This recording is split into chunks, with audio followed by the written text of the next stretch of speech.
Hello बच्चों, चलिए प्रश्न को पढ़ते हैं और समझते हैं। यदि a बराबर कोई समुच्चय है हमारे पास 1, 3 जिसके अवयव हैं, समुच्चय b जिसके अवयव हैं 2, 3, 4, तब समुच्चय a से समुच्चय b में संबंधों की संख्या ज्ञात कीजिए। तो यहाँ पर a से b में हमें संबंधों की संख्या ज्ञात करना है।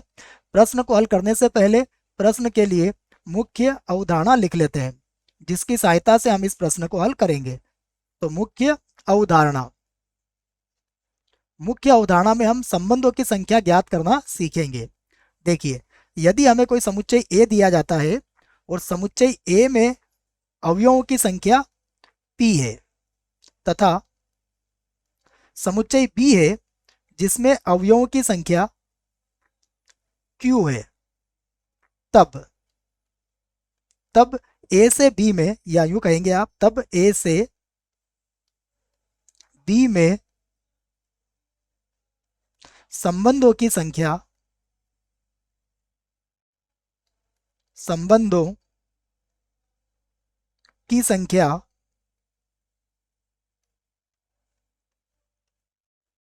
यह होती है 2 की घात पी क्यू। यह सूत्र आपको इस प्रश्न के लिए याद रखना पड़ेगा।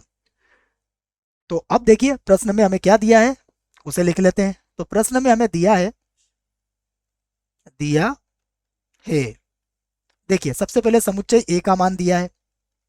तो समुच्चय ए जिसमें अवयव कितने हैं, 1 और 3, अर्थात समुच्चय ए में अवयवों की संख्या कितनी हो गई, समुच्चय ए में अवयवों की संख्या 2 है।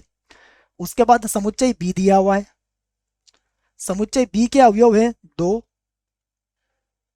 3 और 4।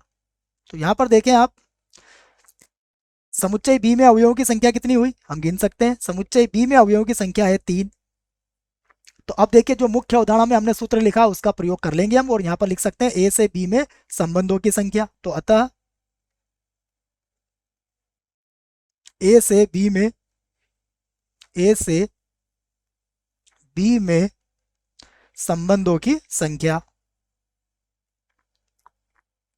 संबंधों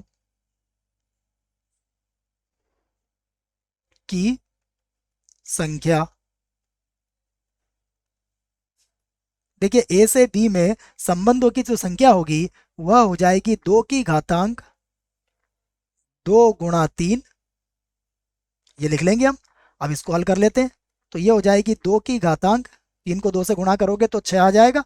अब आप 2 को 6 बार गुणा कर लीजिए। देखिए, तो 2 को 6 बार गुणा करने पर आ जाएंगे आपके 64। इसका मतलब ये हुआ कि ए से बी में संबंधों की संख्या कितनी हो गई है, हमारी यहाँ पर 64 आ चुकी है। आशा करता हूँ बच्चों आपको इस प्रश्न का उत्तर समझ में आया होगा। धन्यवाद।